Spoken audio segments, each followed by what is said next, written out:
నాలుగు పాడబడుతుందా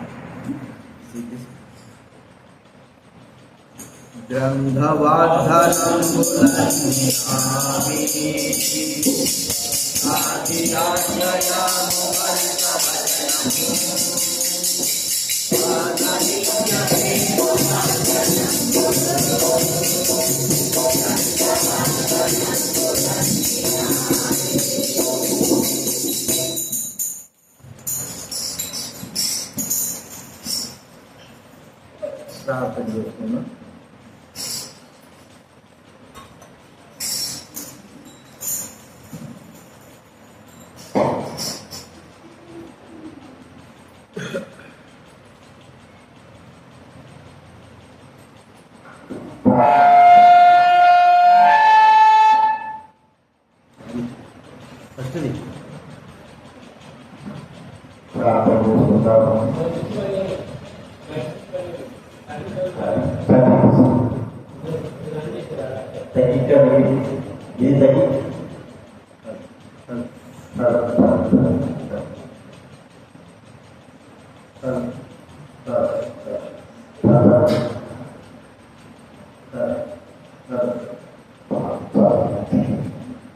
దేవుని వాక్యంలో ఉంది.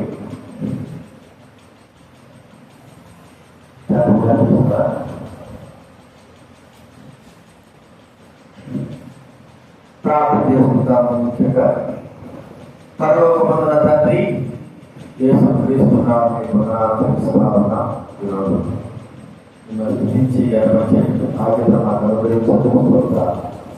మీ వాక్యం యొక్క మాటలు మాకు మాట్లాడాలి. ముఖ్యంగా మేము స్తుతించిన కీర్తనను బట్టి ఆరాధించి మహింపరచగలరు. నా జీవిత కాబట్టి నేను స్తుతించేది భాగ్యం మీరు అనుగ్రహించినందుకు తెలుస్తాను. కృతజ్ఞత యేసు నామమున పుస్తకండి మీరు తగ్గించండి. యేసు నామమున ప్రార్థించి పెడుతున్నాం తండ్రి. దేవుడి వాక్యంలో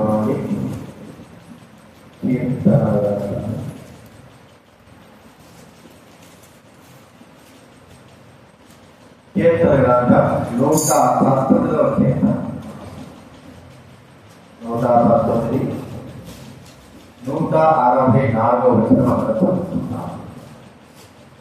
కీర్తన గ్రంథము 119వ కీర్తన 164వ వచనం అందరూ కలిసి జై 119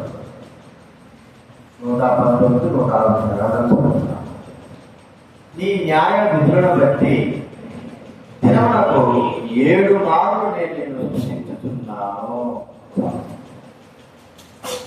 న్యాయ విధులను బట్టి, దేవుని వాక్యాన్ని బట్టి, ధర్మశాస్త్రాన్ని బట్టి, దేవుని మాటను బట్టి మరి దావీదు మహారాజు మరి కీర్తనలో ఉన్నటువంటి మాటను బట్టి తాను 7 మార్లు స్తుతిస్తాడు.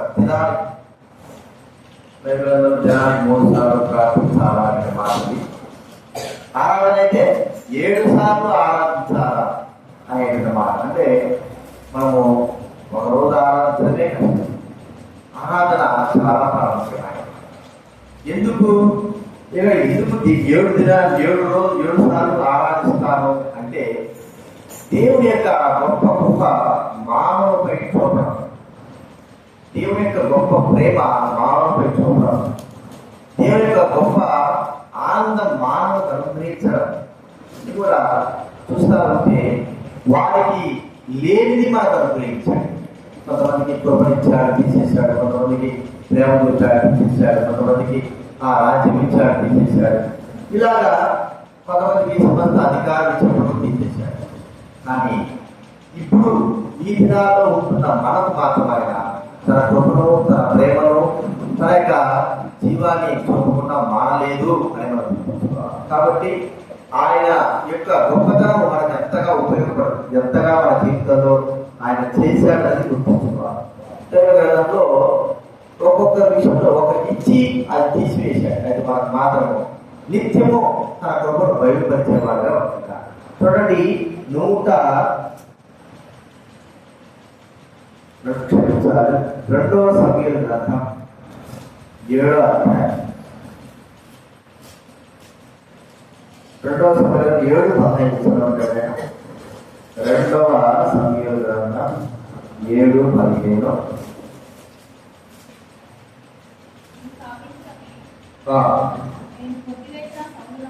ఆ ఇల్లు స్థాపించుటకై నేను కొట్టివేసిన సౌలునకు నా కృప దూరమైనట్టు. నా కృప దూరమైనట్టు అంటే దావీదును స్థాపించడానికి ఆ యొక్క సౌలుకు ఇచ్చిన కృపను తీసేశాడు. అంటే సౌలు ఆ కృపను గ్రహించలేకపోయినాడు. చూస్తే సౌలు బెన్యామీను గోత్రానికి చెందినవాడు. అంటే గోత్రాలలో మరి యాకోబు యొక్క కుమారుడు చివరివాడైనటువంటి బెన్యామీను గోత్రం. అయితే చివరివాడైనటువంటి ఆ వ్యక్తి ఆ గోత్రంలో సౌలు కుటుంబాన్ని ఏర్పరుచుకుని సౌలును రాజుగా మొట్టమొదటి రాజుగా చేసి ఏ స్థానంలో ఉన్నటువంటి వారిని అంటే కుటుంబంలో మరి జన్మలో ఆ చిన్నవాడైనటువంటి బెన్యామీను గోత్రం కుటుంబంలో పెరిగిన చిన్నపిల్లలకి అంత విలువ ఉండదు ఆ దినాల్లో. అంటే వారు ఆ చిన్నవారు కాబట్టి మొట్టమొదటిగా విలువ గౌరవం అనేది ఎక్కువగా పెద్ద కుమారులకి మరి వాడుకుంటారు. చిన్నవాళ్ళకి ఏం చేస్తారు, అంత విలువ ఉండదు కాబట్టి వారు పిల్లలే చూస్తారు. అలాగే ఆ రూబేను ఇక గోత్రంలో ఆ యొక్క బెన్యామీను గోత్రంలో సౌలు దేవుడు తన కృపను బట్టి రాజుగా చేశాడు. అయితే ఆ కృపను ఆ యొక్క సౌలు పోగొట్టుకున్నాడు, కృపకు దూరం అయిపోయినాడు. అందుకే తన రాజ్యం తీసివేశాడు.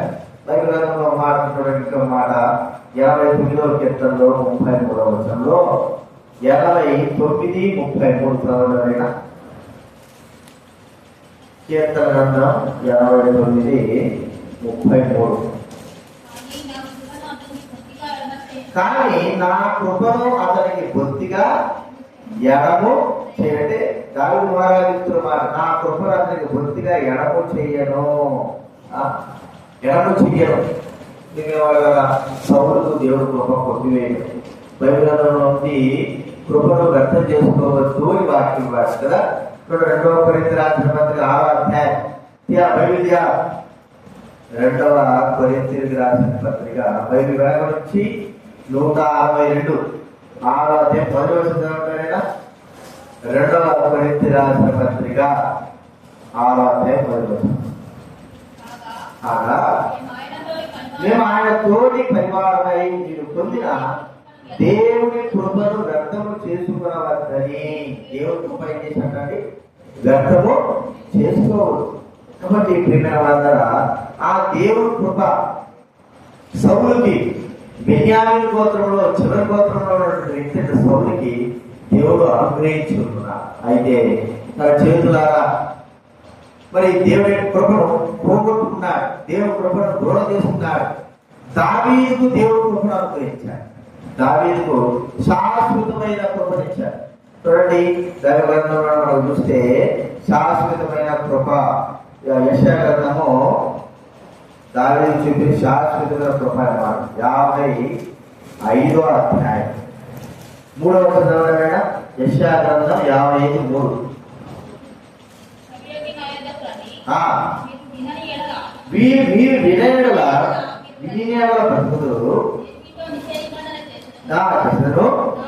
దావీదునకు చూపిన శాశ్వత కృప మీకు. బెన్యామీను గోత్రంలో ఉన్నటువంటి సౌలుకు ఆ యొక్క కృపను కొట్టివేసినాడు, కృపను దూరం చేశాడు. అయితే దావీదు కూడా తన సంతతిలో యూదా గోత్రంలో తన తండ్రి యెషయా కుటుంబంలో చివరి వాడు, అందరికంటే చిన్నవాడు. మరి సౌలు కుటుంబము బెన్యామీను గోత్రం చిన్న గోత్రం. మరి సౌలుకు ఆ కృపను దూరం చేశాడు. అయితే దావీదుకు మాత్రము చిన్నవాడైనటువంటి శాశ్వతమైన కృపణకు అనుగ్రహించాడు. కృపను దూరం చేయబడింది, దావీదుకు దగ్గర చేయబడింది. అలాగే మనకు ఆయన తన కృపను చూపకుండా మానలేదు, తన కరిగిరాన్ని చూపకుండా మానలేదు. లోకంలో మనం ఎలాంటి పరిస్థితుల్లో ఉంటున్నామో తన కృపను అత్యధికంగా మన పైన విస్తరింపజేసిన వాడిగా చూస్తా ఉన్నాం. చూడండి, రోమా రాసిన పత్రిక 5వ అధ్యాయం 21వ వచనం చివరి చదవండి. చివరి రోమా రాసిన పత్రిక 5వ అధ్యాయము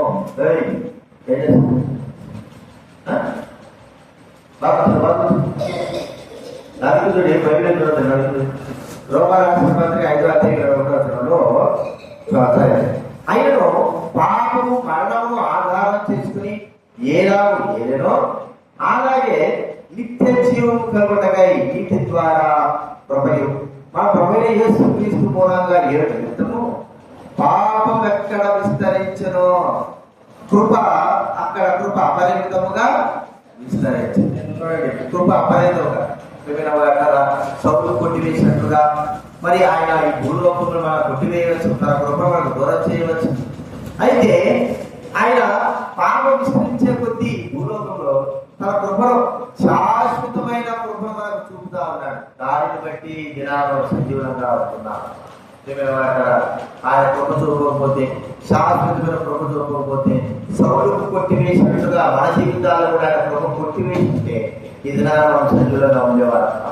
కాబట్టి ఆయన కృప ఎంతో గొప్పది, ఎంతో గొప్పది. ప్రియమైన సౌలు కొట్టేసిన కృప దావీదు వరకు నింపబడిందంటే దావీదు గొప్పవాడని కాదు, దావీదైన సౌలు కంటే మరి ఎంతో గొప్పవాడని కాదు. కానీ సౌలు కంటే చిన్నవాడైనప్పటికీ కూడా మరి కృప దావీదుకు శాశ్వతంగా అనుగ్రహింపబడింది. ఈ లోకంలో మనం చూసుకుంటే ఏదైనా రక్షింపబడి మనం ప్రభుత్వాన్ని విశ్వసిస్తున్నామంటే లోకంలో ఉన్న వారి కంటే వారి మంచితనం కంటే మనం మంచివారమే కాదు. కేవలము కృప చేతనే మనం రక్షింపబడ్డాము, కేవలం కృప చేతనే ఆ కృపనే మనం అనుగ్రహించుంటున్నాం. అందుకే ఎఫ్ఎస్సి రాసిన పత్రిక 2వ అధ్యాయం, ఎఫ్ఎస్సిలకు రాసిన పత్రిక 2వ అధ్యాయము 8వ వచనం, ఎఫ్ఎస్సిలకు రాసిన పత్రిక 2వ అధ్యాయం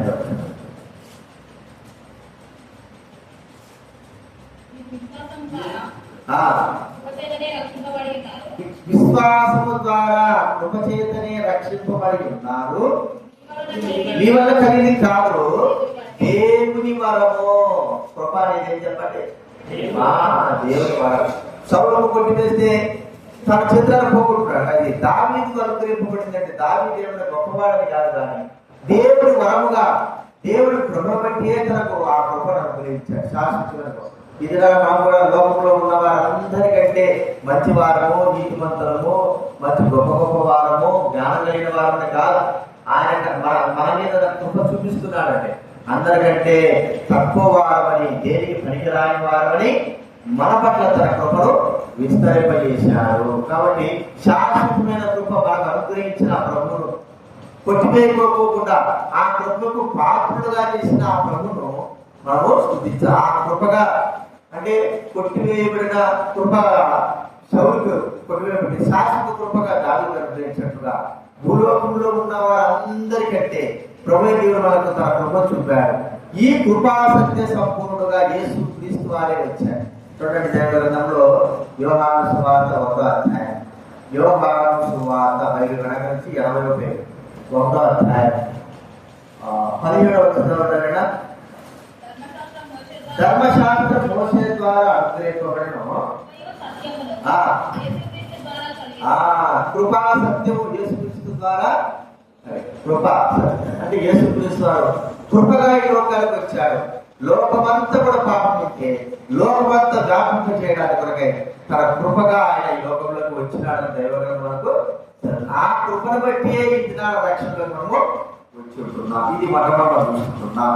కృపకు పాత్రలు ఎందుకు ప్రభువును 7 సార్లు ప్రభు స్తుతిస్తున్నారంటే కృపకు పాత్రులుగా చేయబడ్డాము మానవులంగా. ఒక వ్యక్తి కొట్టివేశాడు, అయితే మనకు మాత్రం తన కృపను పాత్రులుగా చేశాడు, శాశ్వతమైన కృప ఇచ్చాడు. ఇది మొట్టమొదటి చూస్తున్నా. రెండోది చూస్తా ఉంటే యెషయా గ్రంథం 30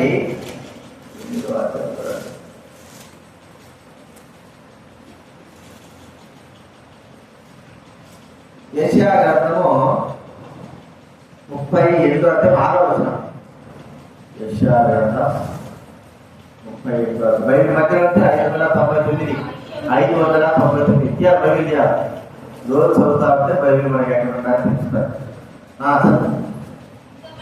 ఇంకా 17 సంవత్సరముల ఆయుష్ నీకు ఇచ్చదను, మరి ఈ పట్టణమును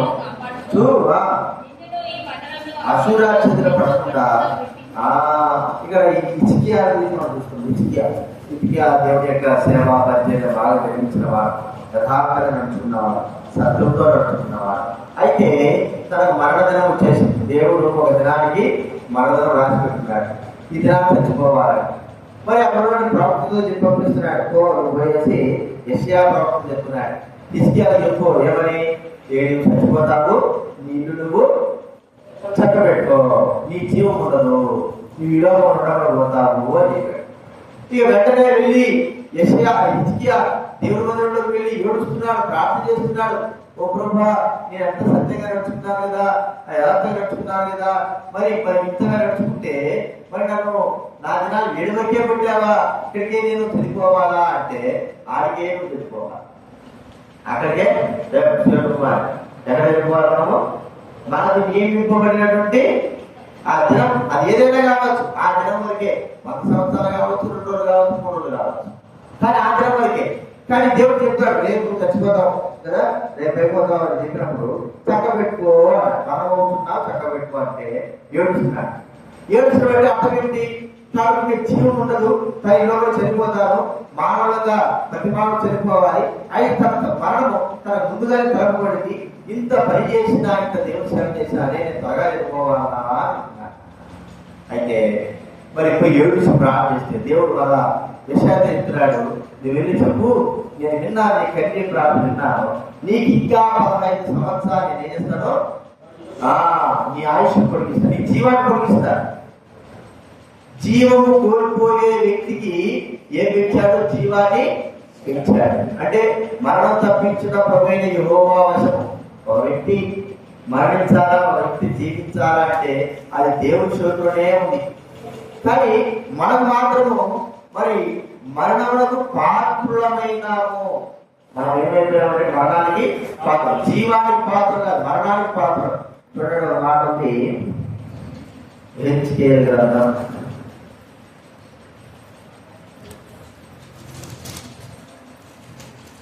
8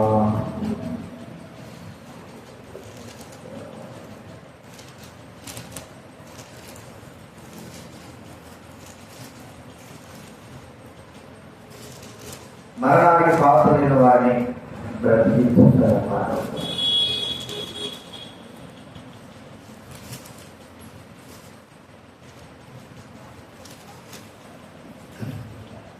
కాబట్టి మరణానికి పాత్రులైన వారు మనం బ్రతికించు అనే మాట.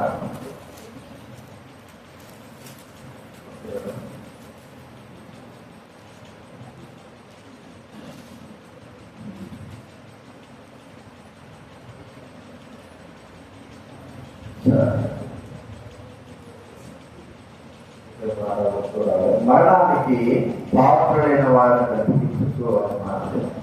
మనం చూసుకున్నా కాబట్టి మరణానికి పాత్రమై ఉంటున్నాం.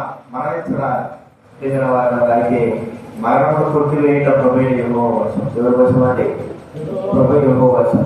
మరణం తప్పించడం, బ్రతికించడం, ఒక వ్యక్తిని పాతాళంలో పంపుతూ అందులో నుంచి బయటికి తీసుకురావడం ఆయన యొక్క వశంలో ఉంటున్నది.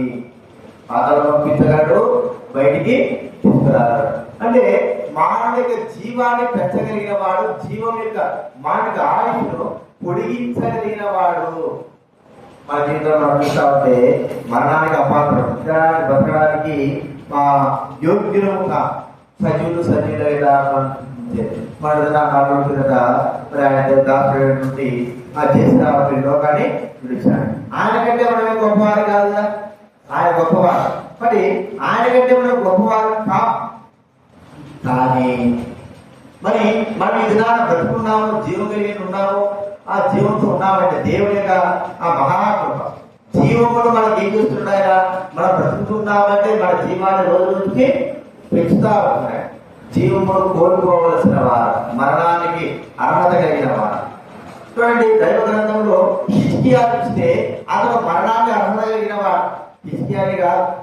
మరి లాజరు చూసినా కూడా మరణించాడు, మరణాన్ని ఆరాధించిన వ్యక్తిగా మరణించాడు. కాబట్టి కానీ దేవుడి యొక్క మహాకృప అంటే వారికి జీవంలో గ్రహించాడు. హిజ్కియా ఏం చేశాడు? 7 సంవత్సరాలు ఆయుష్ పెంచాడు కాబట్టి 15 సంవత్సరాలు. మరి తర్వాత లాజరు చచ్చిపోయిన 8 సంవత్సరాలు, మరి బతికిందా 2 సంవత్సరాలు బతికాడు తెలియదు. లాజరు కూడా బతికాడు, ఎంతో మంది జీవం ఇచ్చాడు.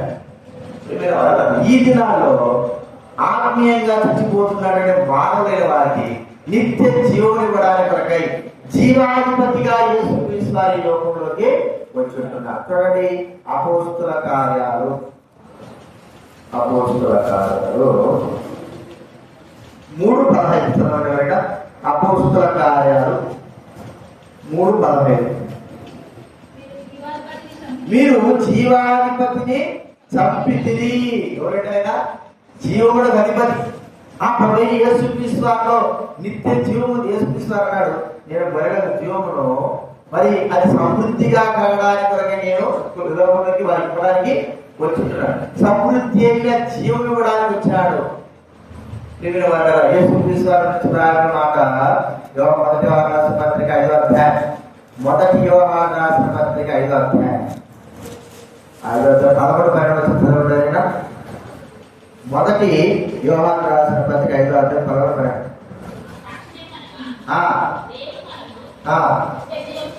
దేవుడు మనకు నిత్య జీవం దయచేసాను,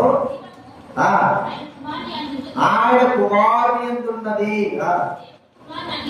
దేవుడి కుమారుడు అంగీకరించేవాడు జీవం గలవాడు. దేవుడి కుమారుడు అంగీకరించేవాడు జీవం లేనివాడు. నిత్య జీవం ప్రభువైన యేసుక్రీస్తు వారు అంగీకరించుటే నిత్య జీవం. చచ్చేటువంటి మానవులైన మనము ఆ ప్రభువైన యేసుక్రీస్తు వారిని అంగీకరించినాం కాబట్టి మనం అందరం కూడా నిత్య జీవానికి పాత్రమైన, నిత్య జీవానికి అంటే పరలోక రాజ్యానికి, నిత్యము బ్రతకడానికి అపాత్రులు. పాపము బట్టి మనం ఏమిన్నాము? మరణానికి అయిపోయినాము. అయితే ప్రభువైన యేసుక్రీస్తు వారు జీవాధిపతిగా వచ్చాడు. ఆయన అంగీకరించిన మనము ఆ జీవాధిపతి మనకు నిత్య జీవాన్ని గ్రహించాడు. ఈ జీవము ఈ లోకంలో పోయేది కాదు. మరి హిజ్కియా చనిపోతే 10 సంవత్సరాల తర్వాత అయినా కూడా చనిపోవాలి. జీవం ఈ లోకంలో చనిపోతాడు. కానీ మనకిచ్చే జీవం ఎలాంటిదంటే ఈ లోకంలో 2 సంవత్సరాలు బతికినా 2 రోజులు బతికినా మనము నిత్యము సదాకాలము ప్రభుత్వ జీవించే వారంగా ఉంటాము. కదా, ఇది దీనిని బట్టి ప్రభు స్థుతించాలి. జీవమును కోల్పోయేవారు, జీవానికి అర్హతలేని వారు, మరణానికి అర్హులమైన వారు. అయితే ప్రభువుడైన యేసుక్రీస్తు ఈ లోకం పంపి నిత్య జీవానికి మనం అందరూ కూడా అర్హతను పాత్రులుగా చేశాడు ప్రభువైన దేవుడు. కాబట్టి ఆ నిత్య జీవనం పొందారు. ఎంతమంది నిత్య జీవం పొందారు? ఎంతమంది నిత్య జీవానికి అర్హులుగా చేయబడ్డారు? వారందరూ కూడా ప్రభు స్థుతిస్తారు. ప్రభు నేను మరణానికి పాత్రుడని ఇప్పుడు దాకా రేపటి తెలుసుకోవాలి. కానీ నీ జీవం నాకు ఇచ్చావు. ఇది ఈ లోకంలో కాదు, నిత్యము యువగా ఉండే జీవం. ఆ జీవమే ప్రభువైన యేసుక్రీస్తు వారు. ప్రభా, ఆయనలో నన్ను మమ్మల్ని జీవింపజేసినావు. యేసుక్రీస్తు వారు జీవాలు నిత్యము జీవించేవారు. యేసుక్రీస్తు వారు జీవించకపోతే మనము జీవించలేదు. కానీ యేసుక్రీస్తు వారు నిత్యము జీవించేవారు, మనం కూడా నిత్యము జీవించేవారు అని ప్రభు మనతో మాట్లాడుతూ ఉన్నారు. ఆ నిత్య జీవుడు పొందిన వారందరం కూడా మనము ప్రభువును స్తుతించి గడపడతారు. హిజ్కియా 10 సంవత్సరాల తర్వాత అయినా సరే జీవం పోవచ్చు. కానీ మనకిచ్చే జీవం ఎలాంటిదంటే నిత్యము యువేగాలు తరతరాలు నేను జీవుడిగా మనం చూస్తాం. ఇది 2వ కూడా చూస్తున్నాం.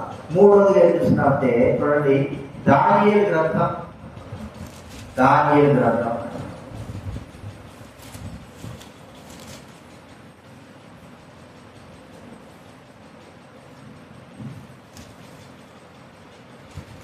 4వ అధ్యాయం 17వ చదువుతాట. దానియేలు గ్రంథం 4:17.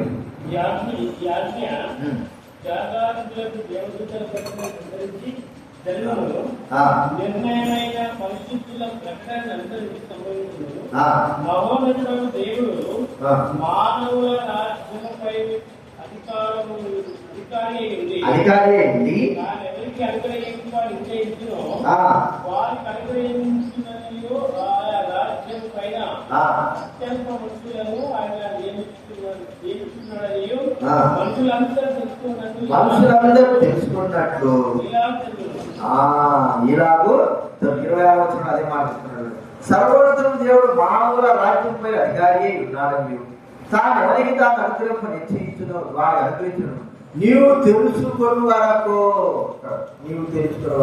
పరలోక రాజ్యం దేవుడు ప్రభుత్వం అంటే నెబుకద్నెజరు దేవుడు ఎరగలేదు. అయినప్పటికీ కూడా నెబుకద్నెజరుకి మరి తన యొక్క ప్రజలను అప్పచెప్పి సర్వలోక ప్రజలందరూ కూడా తన వశం చేసేసినాడు. దేవుడు అధికారం ఇచ్చాడు, సింహాసనంపై కూర్చోబెట్టాడు. ఏ సింహాసనం ఇది? మరి లోక అధికారాలన్నీ కూడా తన కింద ఉండేటువంటి సింహాసనం పైన కూర్చోబెట్టాడు. ఈ అధికారం ఎవరు ఇచ్చారంటే దేవుడు ఇచ్చాడు. ఈ అధికారం దేవుడి ద్వారా పొందాడు. తన యొక్క శక్తి ద్వారా, తన యొక్క ఆలోచన ద్వారా, తన యొక్క జ్ఞానం ద్వారా, తన ప్రజల ద్వారా కాదు. ఈ యొక్క లోక అధికారం అంతా కూడా దేవుడే రాజ్యం చేసేవాడు, సింహాసనం మీద కూర్చునేవాడు. ఆయన ఈ భూలోక రాజ్యం అధికారానికి కూడా నెబుకద్నెజరుకు బబులోను రాజు నెబుకద్నెజరుకు అప్పచెప్పాడు. అయితే ఆ సింహాసనం నుండి ఆ సింహాసనము పోగొట్టుకున్నవాడుగా, సింహాసనానికి దూరమైన వాడుగా చూస్తా ఉంటున్నాడు. తన అహంకారాన్ని బట్టి కానీ, తన యొక్క గర్వాన్ని బట్టి కానీ ఏం చేస్తున్నాడు? తన చేతులారా తన సింహాసనాన్ని పోగొట్టుకున్నాడు, రాజ్యాధికారం పోగొట్టుకున్నాడు. దేవుడు ఎందుకు ఇలాగ చేశాడంటే తాను మానవుడు తెలుసుకోవాలి. రాజ్యం పైన, రాజ్యాల పైన, సింహాసనాల పైన దేవుడే అధికారం చెలాయించేవాడు. దేవుడు ఎవరికైతే ఇవ్వాలనుకుంటాడో వారికి ఇస్తాడు. ఈ భూలోకంలో రాజ్యం తనకు స్థిరపడిందిలే అనుకునే వల్ల బబులోను నెబుకద్నెజరు జీవితంలో ఆ రాజ్యం కాస్త కోల్పోయాడు. స్థిరపడింది ఎంత రాజ్యం ఉంది అనుకునే కోల్పోయాడు. ఎంతో మంది రాజులు మరి వారు 70 సంవత్సరాలు వారి రాజ్యాన్ని విస్తరింపజేసుకున్నారు. కానీ వారి జీవంతో పాటు ఆ రాజ్యం యొక్క మరి రాజ్యంతో పాటు గతించిపోయినారు. అయితే మనకు ఎలాంటి రాజ్యం ఇచ్చాడు? మనం ఎలాంటి రాజ్యం, ఎలాంటి సింహాసనంపై మనం కూర్చోగలుగుతున్నాం? ఒక సింహాసనం అనేది భూలోకంలో బబులోను రాజు సింహాసనం, దావీదు రాజు సింహాసనం, సొలొమోను రాజు సింహాసనం, ఇంకా గొప్ప గొప్ప రాజుల యొక్క సింహాసనాలు ఉన్నాయి. ఇవి రాజులు తప్ప ఎవరు కూర్చోడానికి వీల్లేదు, లేదా వాటి తర్వాత వేరే వారు కూర్చోవడానికి ఉంటారు. అయితే అవి గొప్ప సింహాసనాలు ఏవి కావు. మన అలాంటి సింహాసనాలకి మరి బబులోను రాజు మరి ఆ అర్హతగా ఉన్నప్పటికీ కూడా దేవుడు కొట్టివేశాడు. చూపిస్తుంటున్నాడు ఈ సింహాసనాలు మరి శాశ్వతమైనవి కావు. అయితే ప్రభువు సింహాసనం పైన వీళ్ళకు లేని బాధ్యత దేవుడు సదాకాలం మనకు అనుగ్రహించాడు. బైబిల్లో దావీదు గురించి నిత్యము ఈ సంతానాన్ని సింహాసనం పైన ఆశీర్వదింపజేస్తాడు. 2వ సమూయేలు గ్రంథం 7వ అధ్యాయం 16 చదవండి.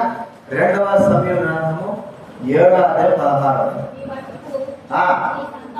నీ సంతానమును నీ రాజ్యమును నిత్యము స్థిరపబడు, నీ సింహాసనం నిత్యము స్థిరపరచబడును. ఎలాగా నిత్యం స్థిరపరచబడుతుంది? దావీదు సంతానం ఎప్పుడో రాజుకాలం బయటకు. అయితే ప్రభువైన దేవుడు నిత్యము సింహాసనమైనటువంటి ఆ సింహాసనం ఎవరిదంటే ప్రభువైన యేసుక్రీస్తు వారి యొక్క సింహాసనం. అది పరలోకంలో ఉంది. ఆ సింహాసనము నాశనం కాంది. ఎవరు కూడా ఆ సింహాసనం పైన ఎక్కలేరు. ఆ సింహాసనం స్వాధీనపరచుకొని లేరు. మరో వ్యక్తి వచ్చి ఆ సింహాసనం కూర్చోవడానికి వీలు లేదు. అయితే ఆ సింహాసనం పైన మనం ఏం చేశాడు? అధికారులుగా, లేదా ఆ సింహాసనం మీద కూర్చుండబెట్టి మనకు ఒక గొప్ప అధికారాన్ని దేవుడు మనకు అనుగ్రహించాడు. అందుకే బైబిల్ గ్రంథంలో చూస్తే చూడండి, ప్రకటన గ్రంథం 3వ అధ్యాయం, ప్రకటన గ్రంథం 3వ అధ్యాయం 20వ వచనం దయచేసి 21. ప్రకటన గ్రంథం 3:20.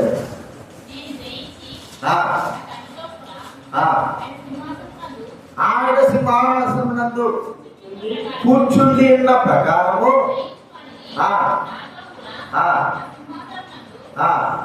కూర్చుండనిచ్చేది. అంటే మరి జయించేవాడు సింహాసనం కూర్చుంటాడు. ఆ సింహాసనం కోసము, యేసుక్రీస్తు వారి సింహాసనం కోసము సాతాను సాతానిక దూతలు ఏం చేశాయి? ప్రయత్నం చేశాయి. అర్థమైందా? సాధారణ దూతలు ప్రయత్నం. చూడండి, ఒక మాట ఉంది, యెషయా గ్రంథం 14వ అధ్యాయం 13-14 చదవండి. యెషయా గ్రంథము 14వ అధ్యాయం 13-14. ఆకాశంలో ఎక్కిపోయేదును, దేవుని నక్షత్రంపై గల సింహాసనం హెచ్చించును, సభాపర్వతం మీద కూర్చుందును, చెక్కుదును, మహోన్నతునితో నన్ను సమానుడిగా చేసుకున్న నీ మనసులో నీవనుకుంటే కదా. నా సింహాసనమును హెచ్చించును. ఎక్కడికి హెచ్చించాలనుకున్నాడు సాతానుడు తన సింహాసనాన్ని? దేవుని యొక్క సన్నిధికి, అంటే దేవుని సింహాసనం దగ్గరికి హెచ్చించాలనుకుంటున్నాడు. ఆ సింహాసనం మీద తాను కూర్చోవాలని కోరుకున్నాడు. దేవుడి ఇచ్చిన సింహాసనం కాక తన సింహాసనం. మీరు రాజు కాలంలో చూస్తూ ఉంటే రాజు మధ్యలో పెద్ద సింహాసనం కూర్చుంటాడు. అక్కడ చుట్టూ అటు ఇటు సింహాసనాలు ఉంటాయి. అవి మరి ఆ మంత్రులకు కానీ, సహస్రాధిపతులకు కానీ, గొప్ప రాజు యొక్క కుమారులకు కానీ వారికి నింపబడతాయి. అయితే శ్రేష్టమైనది అసలైన రాజ్యం యొక్క సింహాసనం ఏంటి? రాజు కూర్చున్న సింహాసనం. దానికోసం ఎంతో మంది ఎన్నో విధాలుగా ప్రయత్నాలు చేస్తూ ఉంటారు కదా, కానీ ఎవరికో దొరుకుతారు. సాతాను కూడా దేవుడి యొక్క సింహాసనం పైన ప్రయత్నం చేశాడు. నాకు ఈ సింహాసనం కూర్చోవాలా? ఆ సాతాను ప్రభు ఈ భూలోకంలో తరిమి వేసినాడు. అయితే సాతాను కూర్చోవాలనుకునే ఆ సింహాసనం పైన మనందరినీ కూర్చోబెట్టడం అనేది ఎంత గొప్ప విషయం. అందరు ఎవరైతే జయిస్తారో వారందరూ కూడా ఆ సింహాసనం పైన కూర్చుంటారు ప్రభువుతో పాటు. ప్రభు దగ్గర ఆ సింహాసనం ఎంతో పెద్ద గొప్ప. ఆ గొప్ప సింహాసనం పైన మనం కూడా కూర్చుంటాం. అందుకే వాగ్దానం అది నమ్మకం. చూడాలి పౌరు నమ్మకము. ఎఫెసీ రాసిన పత్రిక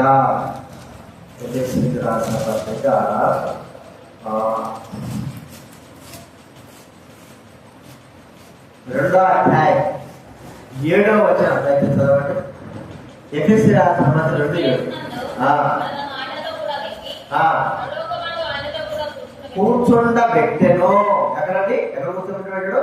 పరలోకమందు ఆయనతో, ఆయన సింహాసనం పైన మనల్ని కూర్చుండబెట్టినటువంటి విధానం అక్కడ చూస్తా ఉన్నాం.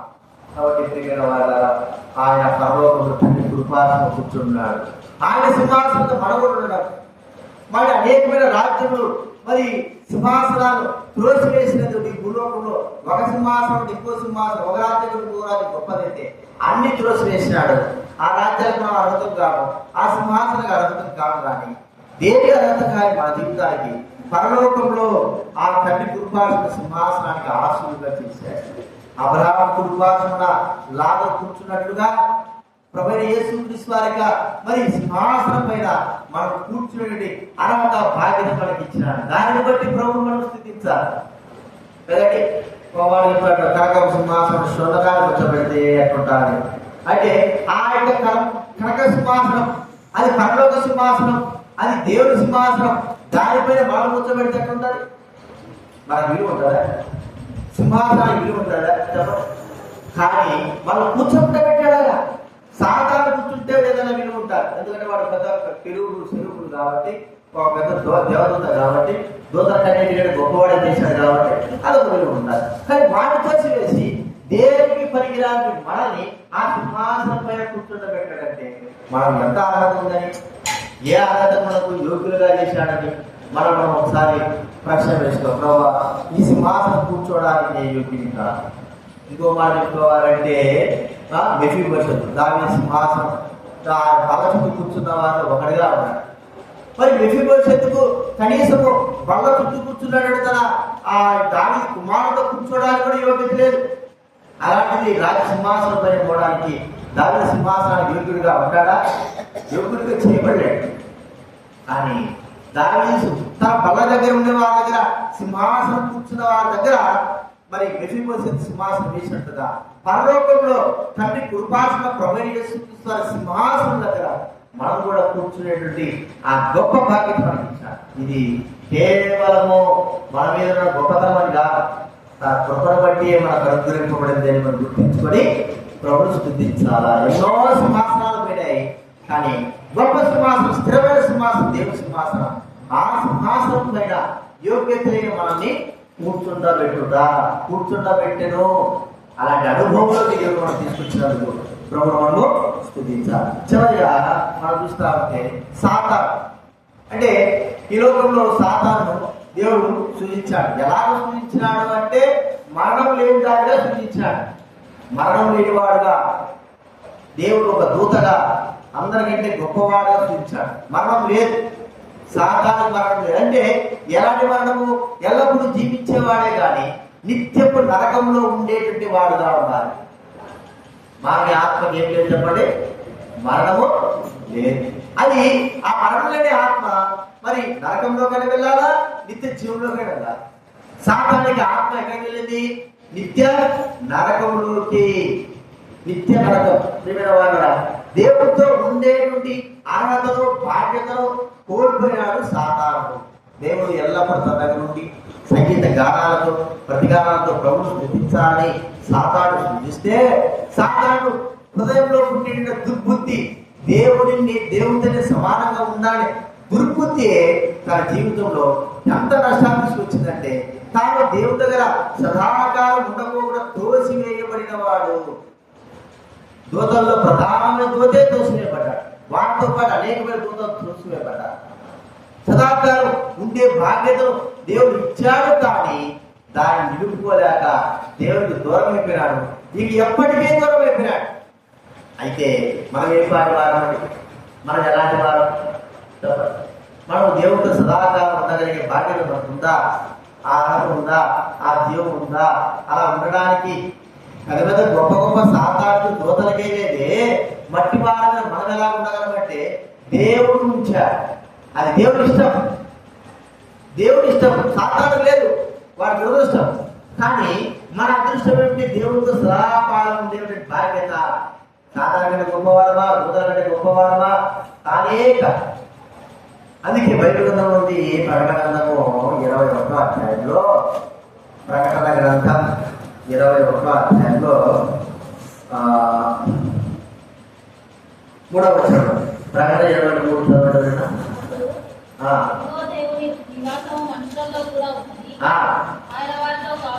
ఆయన వారితో కాపురముండును, దేవుడు తానే వారి దేవుడైంది, వారికి తోడైండును.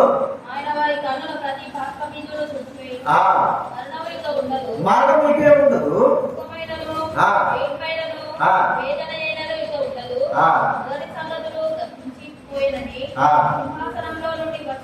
గొప్ప స్వరము చెప్పుట పెట్టింది. ఇప్పుడు మరణం లేదు, దుఃఖం లేదు, బాధ లేదు. ఆయన ప్రజలముగా ఆయనతో పాటు సదాకాలము మనము ఉండగలిగేటువంటి బాధ్యత, యుగ యుగాలు, తరతరాలు ప్రభువుతో పాటు, ఆయనతో పాటు సంచరించే బాధ్యత, ఆయన ఇంటిలో పరలోక రాజ్యంలో ఉండగలిగిన అర్హతను దేవుడు ఇచ్చినాడు. మనం ఒకసారి చూస్తే అయ్యో పాపం అనిపిస్తాడు సాతాను చూస్తే. మరి సాతానుడికి ఇచ్చిన దాన్ని ఏం చేశాడు? పోగొట్టుకున్నాడు. సరే వాడైతే భస్మైపోయి గుడిదైపోతాడంటే కాదు, వాడు సదాకాలం తరతరాలు కూడా వాడి నిత్య నరకంలో కావలసిన వాడుగా ఉన్నాడు. అయితే మట్టి వారు మనకు కూడా అలాంటిదే ఉండాలి. కానీ దేవుడు మన కృప చూపి, మనకు ఆ దయ చూపించేసి, ఆయన ఎలాగైతే జీవిస్తున్నాడో, ఎలాగైతే సదాకాలం ఉంటున్నాడో, ఆ సదాకాలానికి వారసులుగా మనం చేశాడు. సదాకాలం ఉండగలిగే బాధ్యత ఇచ్చాడు. ఎందుకంటే ప్రభువును అంగీకరించిన యేసు ప్రభుతో పాటు మనం ఉన్నాం కాబట్టి, ఆయన అంగీకరించి ఆయన మన హృదయంలో యేసు మన హృదయంలో తెచ్చుకున్నాం కాబట్టి, యేసు క్రీస్తు సదాకాలం ఉండేవాడు, మనం కూడా సదాకాలము ఉండే బాధ్యత ఇచ్చాడు. ఈ భూలోకం విడిచిన తర్వాత మనం ఎక్కడ ఉంటాము? దేవునితో పాటు సదాకాలం. బయటికి రా. దేశరావు గారు, సింగ్ గారు, కౌశిక్ గారు, జానవర్ గారు, పెద్ద గొప్ప జనులు, ఇంకా ప్రభు నమ్మిన వారు అందరూ కూడా కొనిపోబడ్డారు. సదాకాలం దేవుడితో పాటు ఉన్నారు, సంతోషిస్తున్నారు, ఆనందిస్తున్నారు. ప్రియమైన వారు, ఆ యొక్క బాధ్యతలోకి మనం అందరం తీసుకెళ్ళారు. ఆ బాధ్యత కలిగిన వారుగా, సదాకాలం ప్రభుత్వంతో పాటు ఉంటున్న వారుగా ప్రభువును మనం స్తుతించాలి, గనపరచాలి. కాబట్టి 400 విషయాలు 7 మార్లు ప్రభువును స్తుతించే ఆ వ్యక్తి దేని నిమిత్తమై స్తుతిస్తున్నాడు అంటే, చూడండి, మొట్టమొదటిగా చూసినాము, తన కృపకు పాత్రుడుగా చేశాడు. ఒక వ్యక్తి కృపను పోగొట్టుకున్నాడు, ఒక వ్యక్తి కృపను దక్కించుకున్నాడు. అలాంటి యొక్క కృపకు అంటే గొప్ప కృప సదాకారుడు కృపలోకి మనల్ని పాత్రుడుగా చేశాడు. ఇది మనం చూస్తున్నాం. ఇంకొక వ్యక్తి మరణం పాలవుతున్నాడు, జీవం పోయింది. ఒకవేళ 10 సంవత్సరాల వరకు హిజ్కియా జీవం వచ్చిన తర్వాత పోవాల్సిందే. కానీ ఈ లోకంలో మనలాంటి జీవం, మనది కూడా అలాంటి జీవం. కానీ మన జీవము ప్రభువును అంగీకరించిన ద్వారా ఈ జీవం ఎలాంటిదండి? నిత్య జీవం.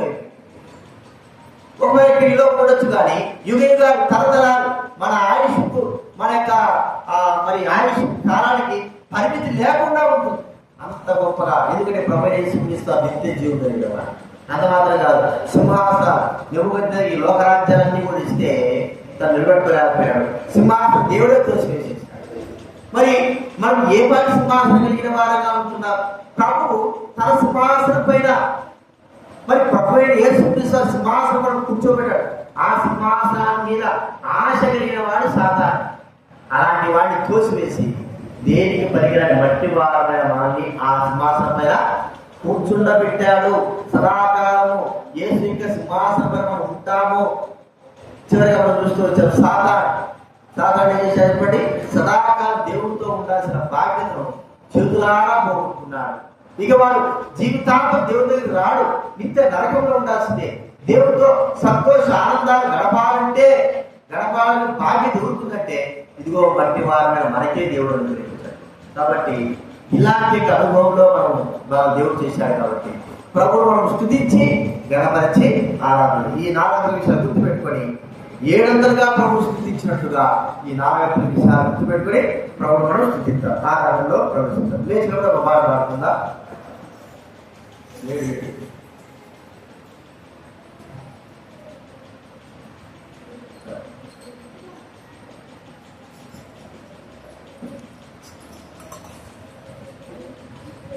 ఒక పాట పాడుతుందా?